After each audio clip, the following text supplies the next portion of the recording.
a little article we have here from the Washington Post. A lot of people have been sending this to us recently. Here's what it's called. Marie Kondo's life is messier now, and she's fine with it.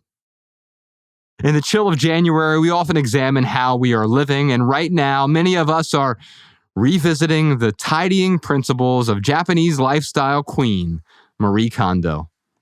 But the ever-organized Kondo, it seems, is a bit frazzled since giving birth to her third child in 2021. Like most of us, she's having trouble keeping up with all of it. Never fear, though. She is still sparking joy. It's just that, these days, that doesn't hinge on having a tidy house. Her new rituals turn inward to more thoughtful things than a drawer full of perfectly folded t-shirts or an Instagram-worthy spice cabinet. Here's what I'll say.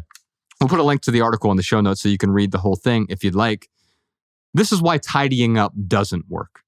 It sounds to me like what Marie Kondo has done now. She's embracing minimalism, intentional living. If tidying up worked, it would also work when you have 3 kids. The reason I knew minimalism worked when I first embraced minimalism wasn't because it worked simply for me, but it worked universally. The people who I was exposed to at first, Courtney Carver and her teenage daughter, were minimalists. Colin Wright, a single young guy in his 20s who traveled the world, was a minimalist. And then I saw Leo Babauta. He and his wife and their 6 kids were minimalists. And I realized, minimalism works if you're that single peripatetic writer who's traveling the world, but it also works if you're a husband and wife couple with a blended family and 6 kids. Living intentionally works. You know what doesn't work? Constantly reorganizing everything. And this is when I say tidying up doesn't work. I think Marie Kondo in her books, especially the life-changing magic of tidying up, she acknowledges that it goes beyond simply folding your shirts. It goes beyond having the Instagram-worthy spice cabinet. And there's nothing wrong with having those things. But universally, if you need to have the perfectly folded shirts in your drawer, otherwise you feel like your life is chaotic, then that's not going to work once your life is injected with a little bit of chaos. And of course, parenting is the first way to turn everything upside down. Yeah. But the reason minimalism still works, minimalism is the thing that gets us past the things so we can make room for life's most important things. You get to decide what's important to you, and that could be parenthood. It can be having all the spices in alphabetical order in your cabinet, but you get to decide what's important to you. And minimalism is about something much bigger than not looking messy to other people. Yes.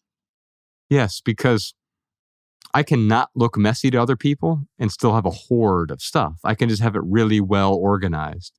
I can get the boxes and the bins and put them in my attic, in my closet, in my spare bedroom. I can have a storage unit, the biggest one they have, full of stuff. I can hide my clutter and it looks tidy, but it's still there.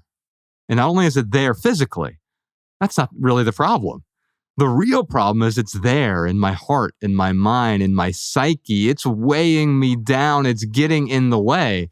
And yes, I can tidy up the clutter, but of course, the easiest way to organize your stuff is to get rid of most of it. Did you enjoy this standalone Patreon highlight? If so, you can listen to full episodes of the Minimalist Private Podcast, available exclusively on Patreon. Visit patreon.com/theminimalists or click the link in the description. Your support keeps our podcast and YouTube channel 100% advertisement free.